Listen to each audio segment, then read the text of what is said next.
Good afternoon. Thank you very much for joining us this afternoon at the webinar about moving away from fossil fuels for travel and transport. We'll give it a couple of minutes just to let other people join us on the line, and then we'll get started very shortly.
Okay, we'll get started now. But good afternoon, everybody.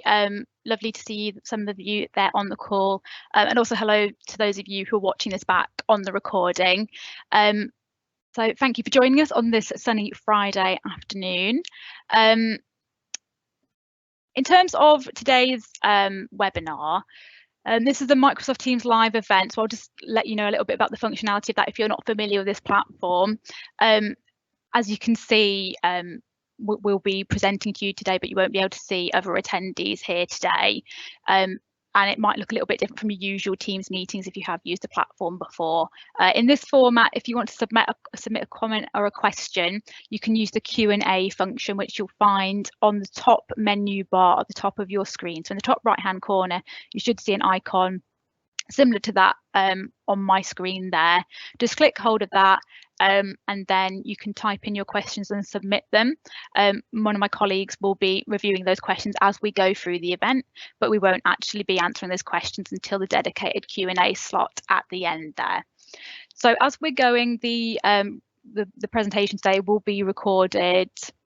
If there's issues about recording, we'll be sharing slides, and certainly any kind of links or anything that we're signposting you towards that might be helpful for your business, we will follow up with links directly to that. So please don't feel you've got to capture all the notes now. They will be reflected in the recording, but also we'll send those directly on to you today.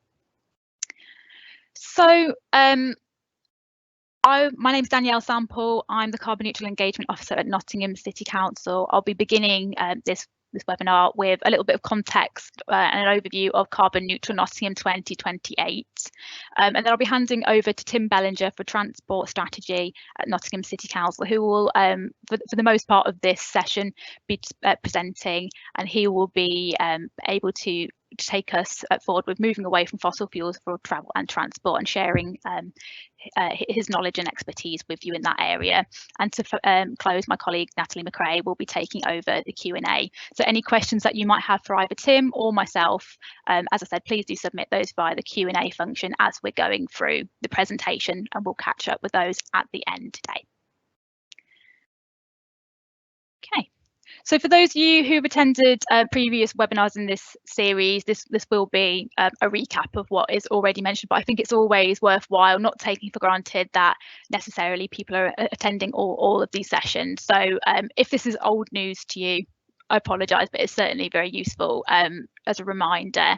So Carbon Neutral Nottingham 2028, which is also known as CN28, that is the name of Nottingham's strategy to tackle climate change. And that is an ambition for the whole city, not just something for Nottingham City Council. And this came out of a climate and ecological emergency being declared at full council back in January 2020. So we're a few years in now, and at that, the subsequent kind of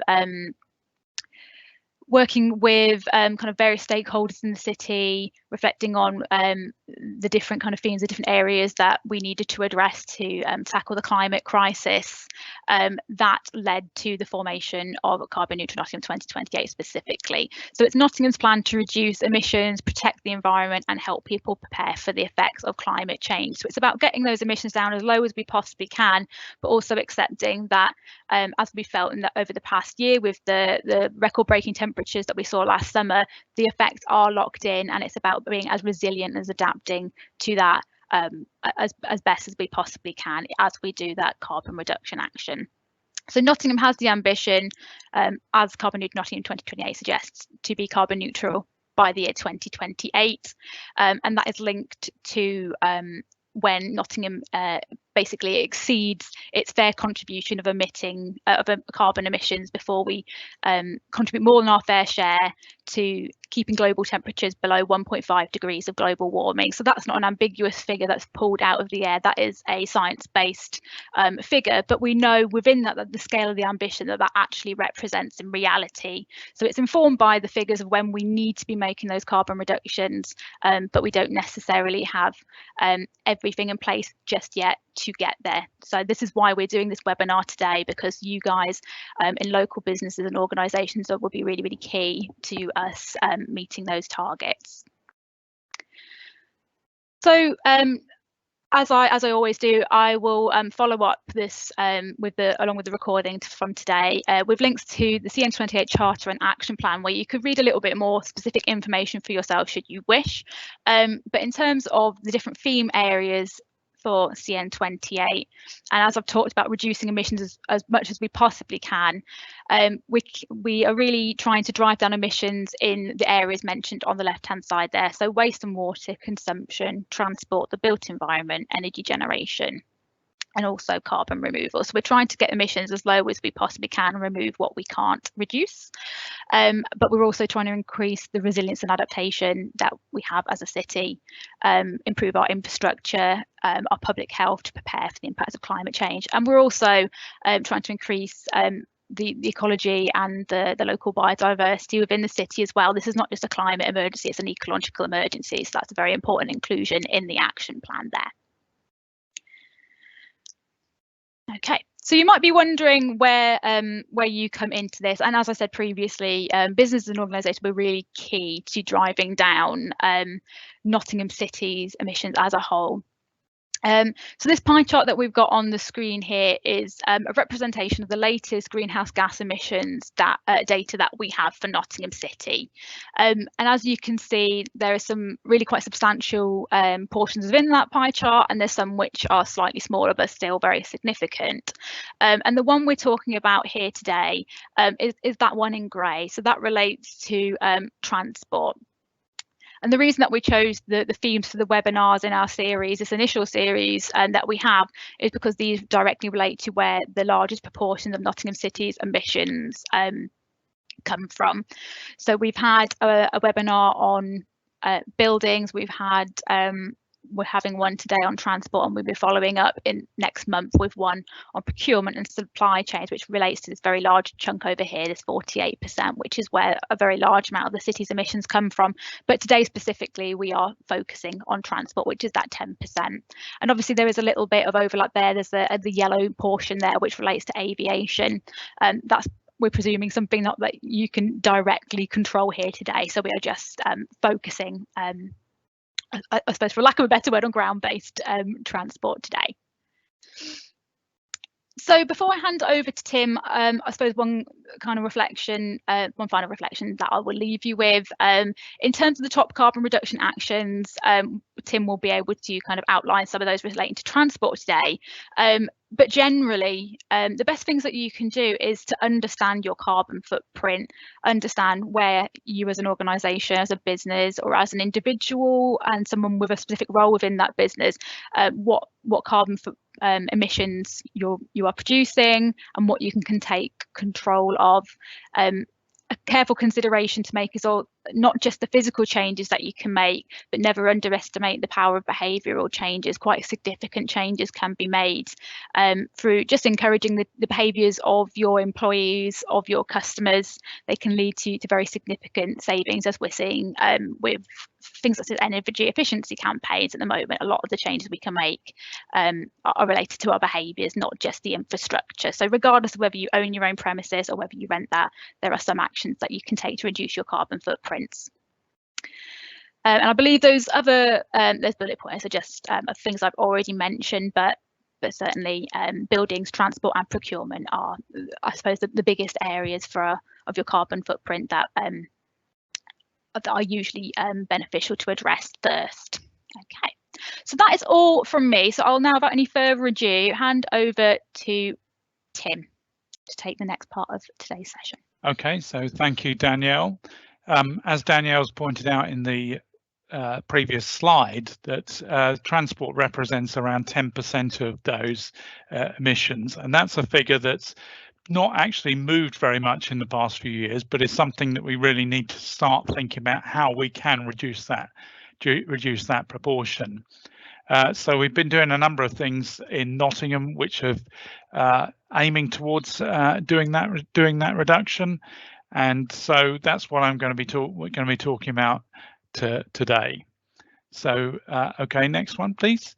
So just to tell you a little bit more about what Nottingham has been doing over the past few years. So for example, we've filled nearly 50,000 potholes.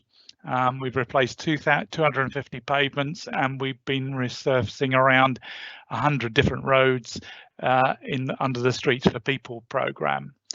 Similarly, we've got a lot of programs relating to modernising the transport network.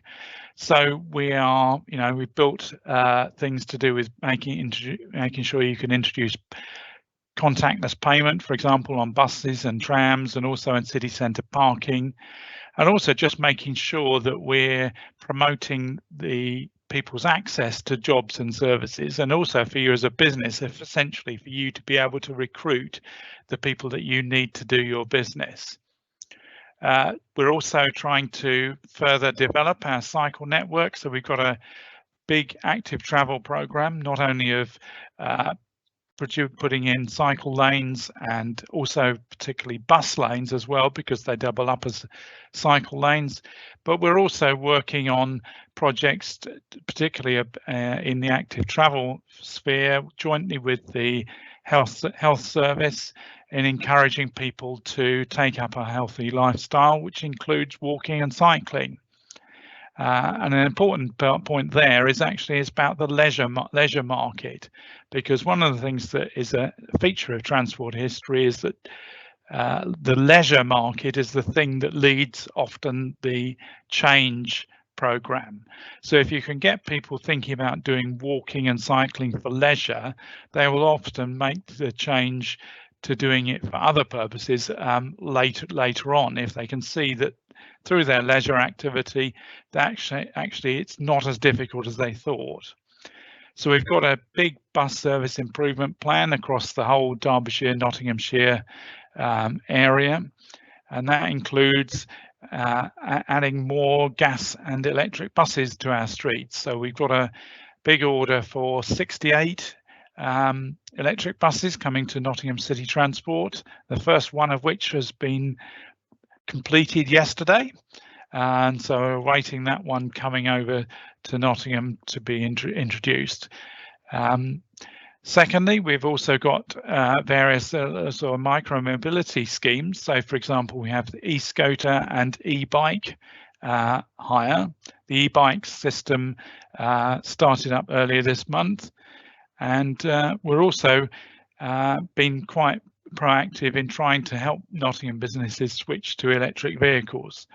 We have recently had some feedback from our electric van experience, and around 60% of businesses who participated in that are now actively considering or actively going about actually buying or leasing electric vehicles into their van and car fleet. So that's a really positive thing to be happening. And certainly also around in the street sphere, we've also developing a street ecology tool to enable us to make our streets much more biodiverse, but also more resilient to, for example, climate change and rain and sun events, etc.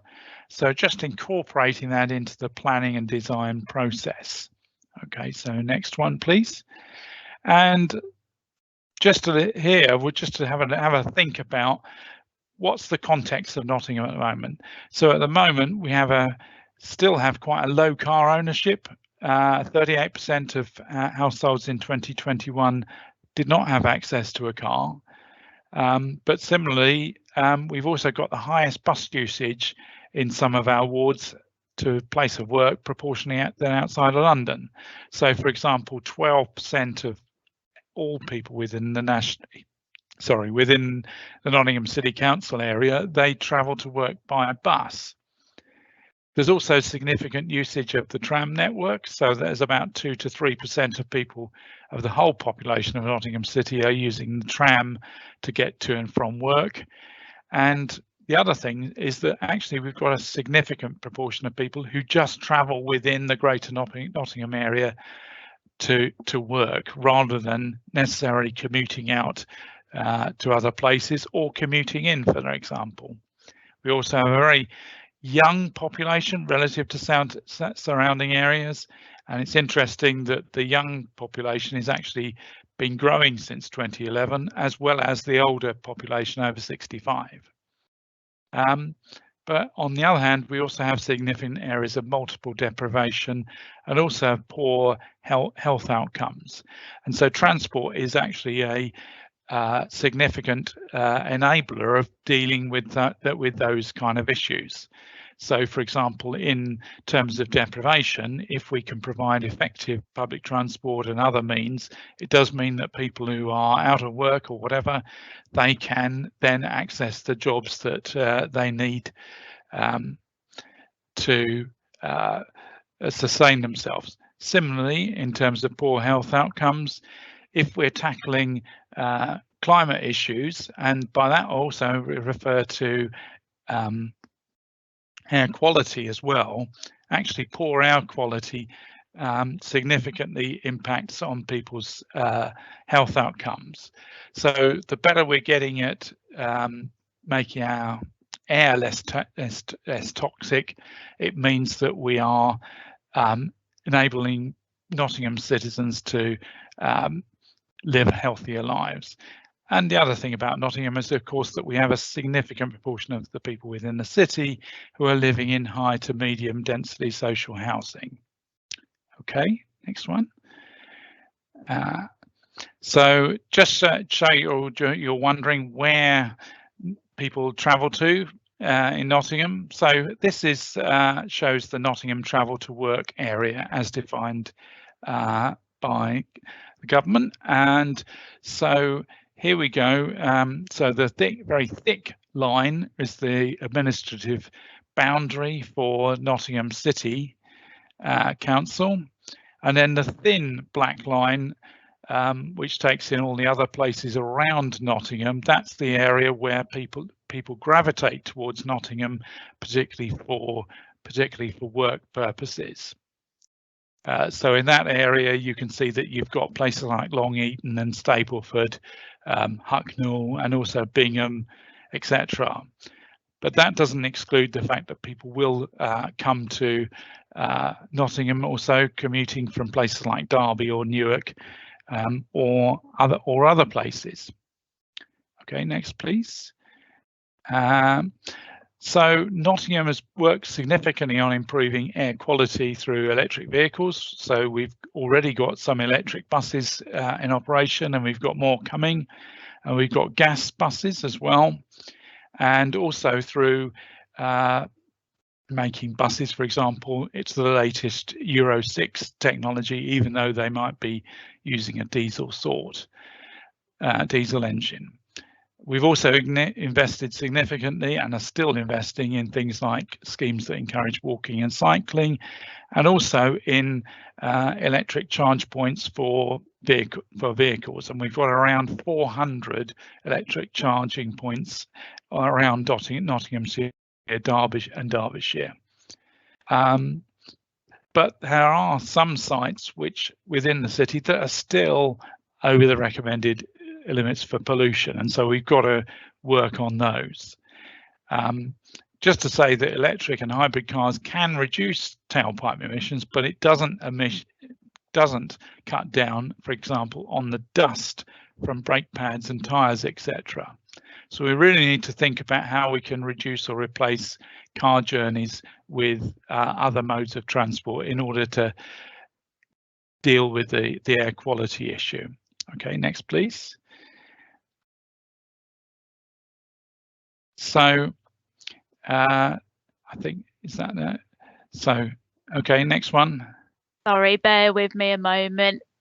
There you go. Okay, so the thing here I'm going to talk about is the life cycle of change. And I was going to ask a question, is how do you eat an elephant? Because carbon reduction and air quality issues, they are a big elephant, and sometimes it can be really intimidating to think about them.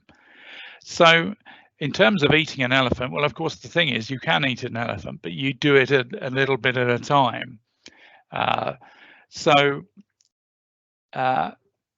For example, any business is you're obviously always making decisions about whether to expand, whether to stop doing something, or generally where you're going to do something different.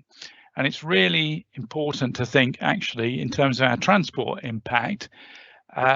Quite often we almost have a default position where we think actually the car or van or whatever is the natural default position. And so I think what we want to get people to think about is that actually, well, let's stop for a moment. Let's think about what the alternatives might be to a car or van or something of that one. And could there be something which is easily available and efficient, which actually could do the job just as well? And the other thing to say about this is that these things are eminently doable. There is a term which has been coined, which is called bionic duckweed, which is where people think that the change that they need is going to come from some new technology which hasn't been invented yet. But the point is that actually it hasn't been invented yet, and there are still most of the things that we need to do to reduce our carbon footprint and also to improve our air quality are things which we already know about and know how to do. So going on to the next slide, please.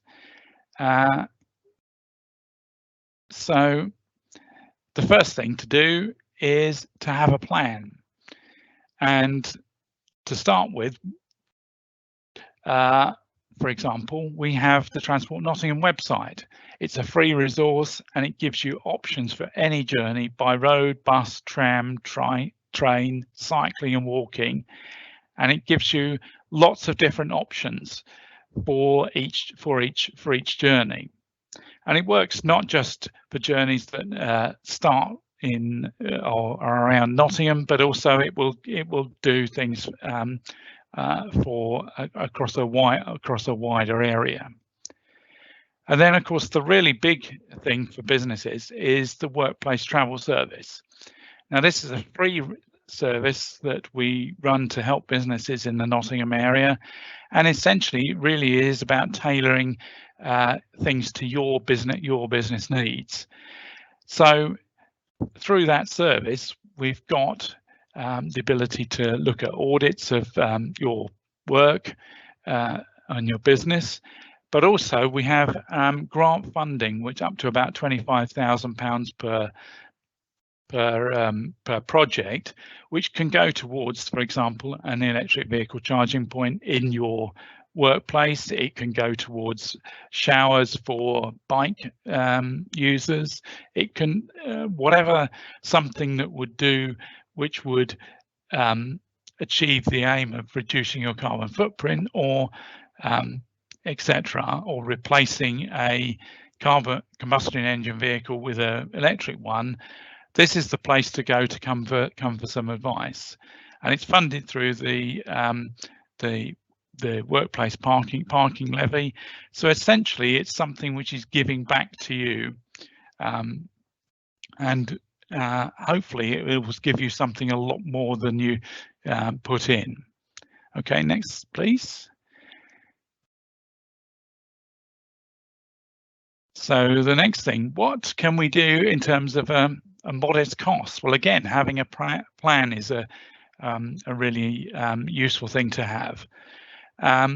First of all, for example, if you're managing your corporate travel of people traveling about the country or there other things by rail, for example, using an aggregator to actually be able to buy your rail tickets or other transport will actually help you with not only reducing your costs, but also making sure that you're getting the best deal.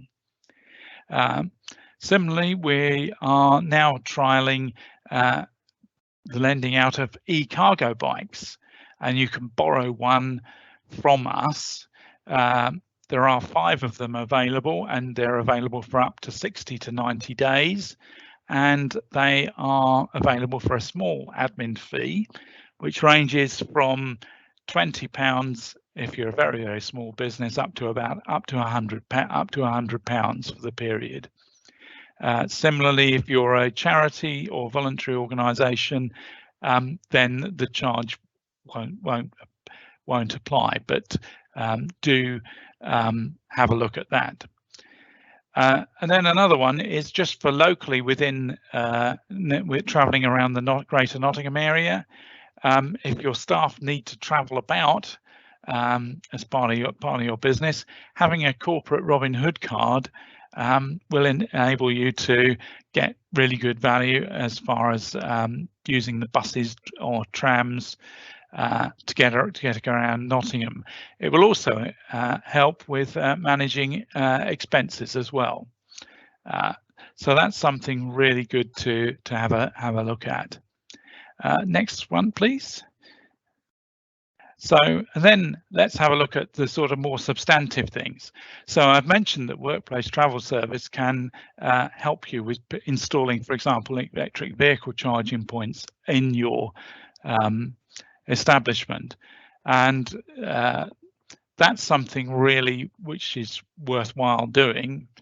And then perhaps linked to that is if you're considering putting in solar power on your buildings, etc., that will actually again help you reduce your carbon footprint. But of course, if those solar panels are therefore feeding an electric charging point and therefore an electric vehicle, then there will be a multiplier effect on your carbon reduction. Now we've had a e-van experience. I mentioned the fact that nearly 60% of businesses that tried them, and we lent them out to 122 different businesses across the Nottingham area, has had they're now considering going over to electric vehicles. Now we've as a city council, we've been moving substantially towards electric vehicles in our fleet, and around 43% of our fleet now is electric. And one of the things that we found is that there is a significant reduction in maintenance costs of e-vehicles compared with diesels.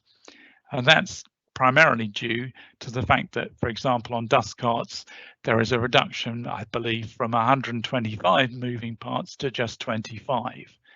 And so there's been a saving to us from conversion to electric vehicles. Now there is then in terms of procuring those things, we realised that electric vehicles will cost more than petrol or diesel vehicles initially, but then there is that ongoing saving, and of course there are tax implications from actually investing in capital equipment as opposed to your ongoing running costs.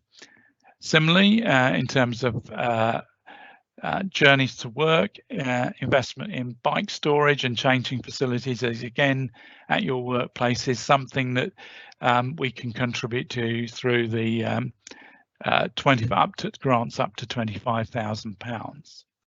Okay, the next one, please. So just to recap, really we need to be thinking about how we can replace car, van, etc. usage with public transport, cycling and working from home, as well as walking. And where it's not possible to replace a journey, then we're talking about switching over to electric sustainable power. How we do that is through information. So that's where the Transport Nottingham website travel planning function really helps you, because that means that you can actually see what the alternatives are. Next comes, of course, the infrastructure. So we're spending quite a lot of money and attracting government investment into bus priority, into bus lanes, cycle lanes, and walking and other things that improve the things on the highway. And of course, we've also received government funding for things like electric vehicle charging points, and also investing in our municipal fleet. Then also we're thinking about the alternative service provision. So if you can use an e-scooter or an e-bike, then use those. And then of course the other thing is that we talk about energy consumption. So thinking about how you can switch off unnecessary power, replacing it with lower usage things, insulation of homes and workplaces, installation of alternative power sources.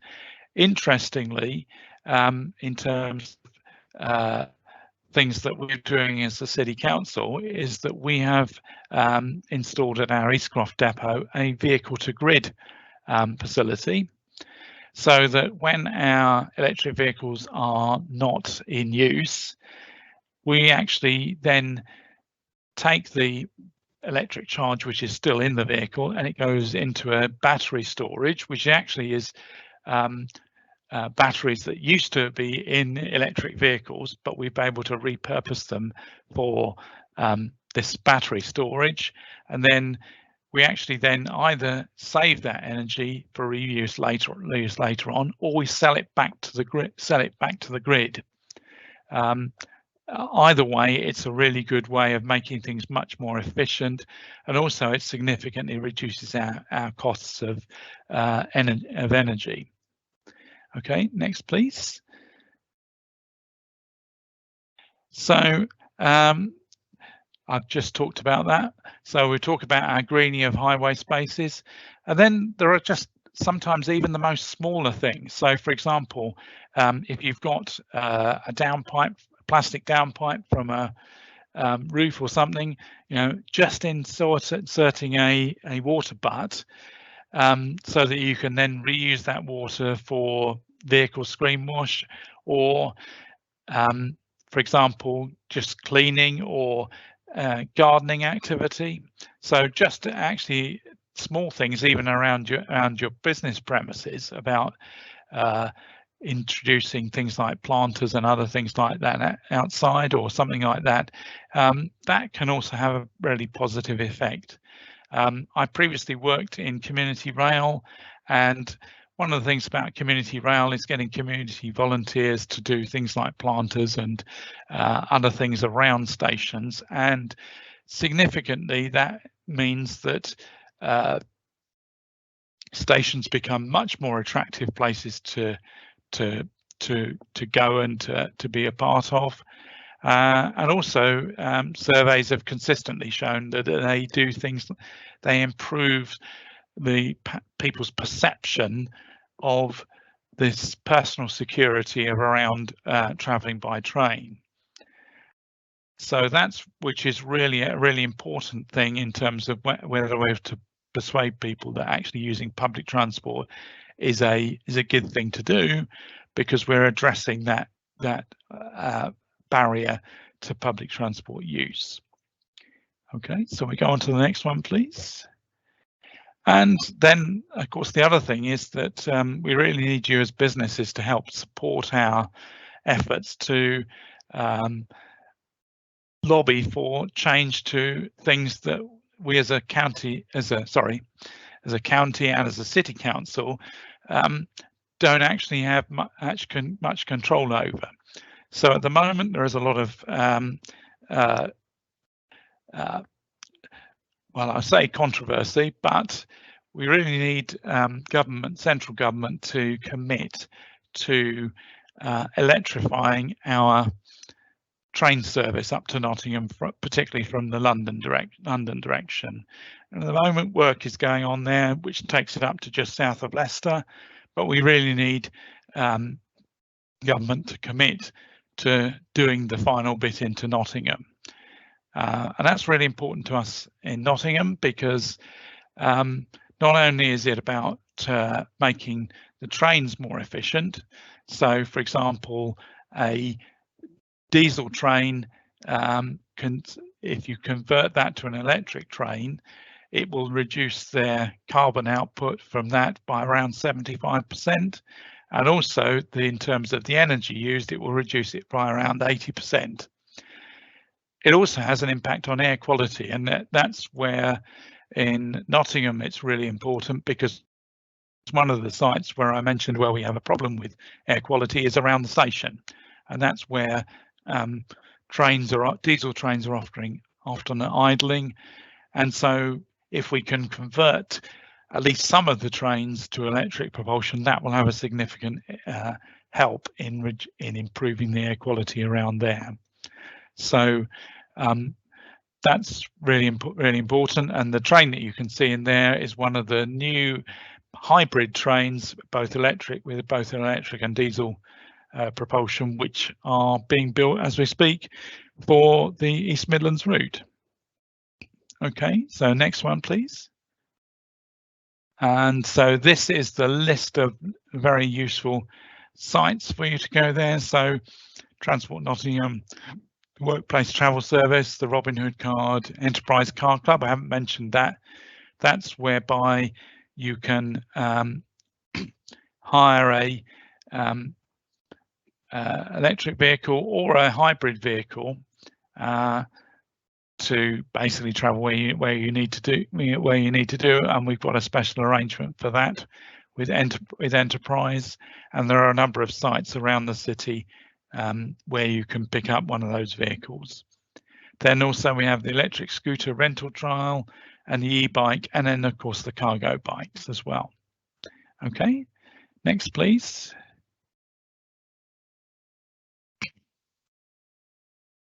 So over to you, Danielle. Okay, that's back to me. Thank you very much, Tim. I'll just switch so you can see me all.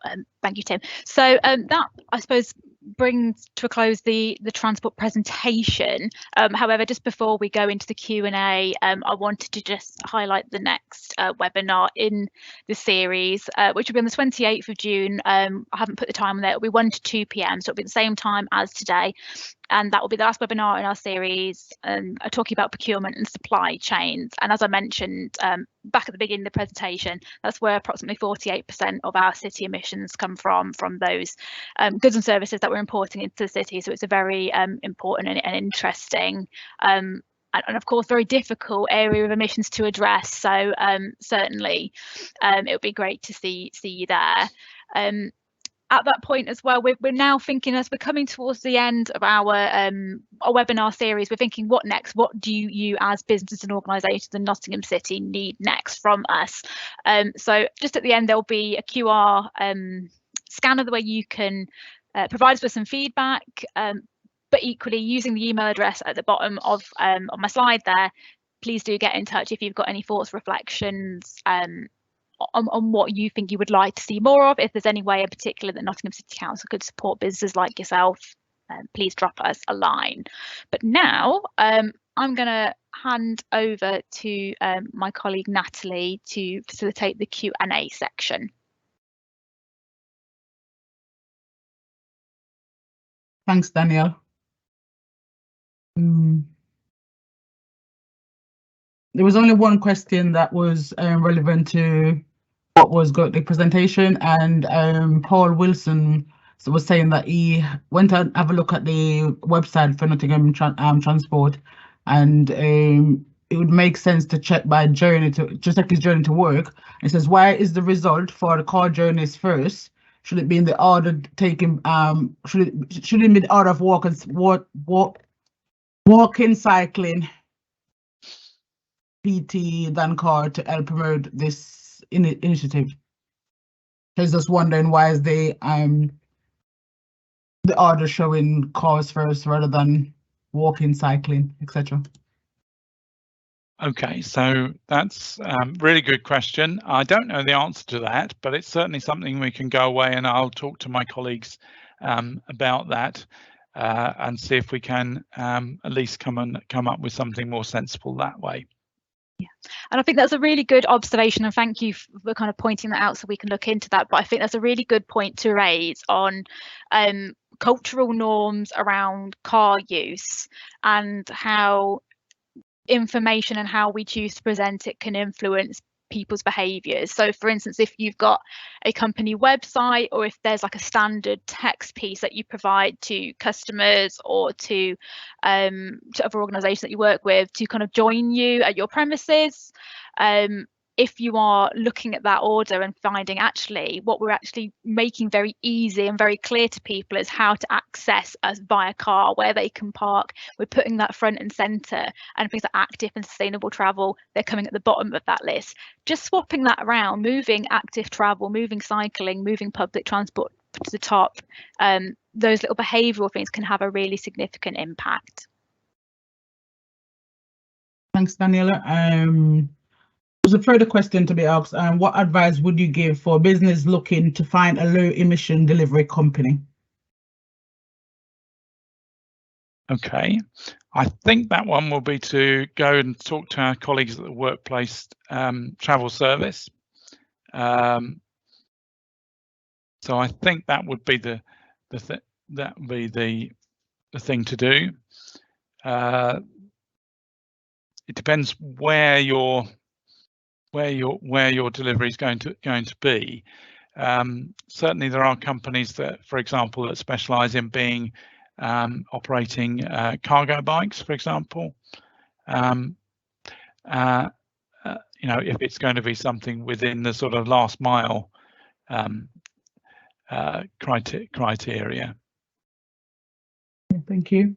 And okay. Finally, what advice would you give to business looking to find a low emission company? Sorry, I think I just repeated the question. Sorry. Yeah, there was another one. Yes. How can business encourage customers to travel sustainably? Well, for example, would be to include the Transport Nottingham website in your a link to that on your website. So that would be one way to do it, because that's got all the different sustainable transport options on it. So that would be probably the best way to do that. Okay. So I suppose I'll sorry, Tim, I'll just dive in and kind of reiterate my point from earlier. Just being really, really clear front and centre with your active and sustainable transport and your communications to your customers would go a long way as well. There's a further added question, just saying, what infrastructure are you putting in place to support your tenants switch to EV cars? Are you installing charging points at new existing developments? I'm going to have to take that one partially away, but I do know that in terms of new developments, yes, we are including that in any new developments of housing, for example, that we might have. And what I'll kind of add to that is if Tim goes away and finds out any answers to things that we're not able to deal with right here and now whilst we're live, I'll certainly follow up with the answers to those questions in the email that you receive with the recording from today and those links that I've mentioned earlier on.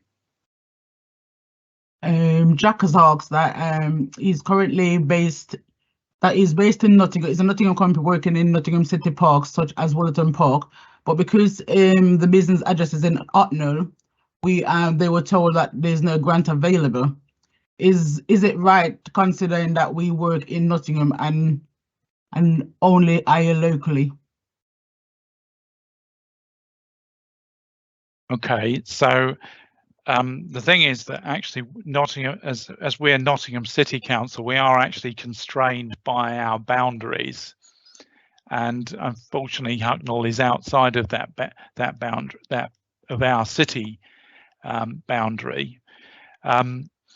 So I think that would really, if your business is registered in Hucknall, then I think it's really about going and talking to either the county council or your local district council about what they might be able to offer to you as a business which is based there. I realise that that's a difficult question to answer, particularly as if that's, if you're working partially in the city council area. Thanks, Tim. And so far, that's all for today. Okay, brilliant. Thank you very much for that, Nat. So we'll bring that Q&A section to a close. If you do think of anything else that you would like to ask following today's webinar, you can certainly contact us at any time. There's climate change at nottinghamcity.gov.uk, and we can pass on any messages to Tim that there might be. I can see, sorry, that there just has popped up another response from Jack Romano. The business office is in Hucknall, but our work is in Nottingham. Yes, I'm familiar with yourself, Jack. So Jack Romano, so this is actually a very nice opportunity for me to make a small plug here. Romano's Catering have made a pledge to support we support CN28. So they've made their own business carbon reduction pledge. Take action towards CN28, and that's certainly something which any business that's based or working in Nottingham City can also do. I'll follow up in the email with the recording and the relevant links to we've linked to the website where you can find out more about how your business could potentially make that pledge as well. And certainly on there's a case study on Romano's Catering, and I think that's a really fabulous example where Jack has retrofitted ice cream vans with lithium batteries and really worked quite hard in an industry you wouldn't necessarily expect off the cuff to really do some amazing innovative things to bring those carbon emissions down. So certainly do have a little bit of a look at that case study on the webpage when I send that round. And I don't want to speak for you, Jack, but in theory maybe that might be an opportunity for organisations to connect with you and maybe learn and share best practice, because that's something we're really keen to do as part of the We Support CN28 scheme, not to deliver information through webinars like today, but actually to share best practice, to shine a light on what you guys are doing already, because there's some fantastic stuff happening very independently, very innovatively in the city. We want to help celebrate that and inspire others to take similar action. So please do take a look at the We Support CN28 scheme, and if you want to be part of that, we can certainly have a follow-up conversation about that. So that brings us towards the end of our session today. We had an hour in today, but I'm sure nobody will be upset at all, especially on a beautiful day like this, to get a little bit extra time back. But before you do, your feedback is really important to us, and we want to make sure that not just the webinars and this series are as useful as possible to you, but also, as I said earlier, that you kind of let us know if there's anywhere particularly you'd like us to go following this series, any thing you think we can do to support you or help connect you with others who might be able to support you with something. So you can either scan that QR link from your screen straight away, or when the materials come around, you can do that feedback then. But we very much would appreciate any kind of feedback, constructive or positive. Please do tell us if there's anything you'd like to see further. So that is it for today. Thank you very much for joining us, and I wish you all a lovely long bank holiday weekend.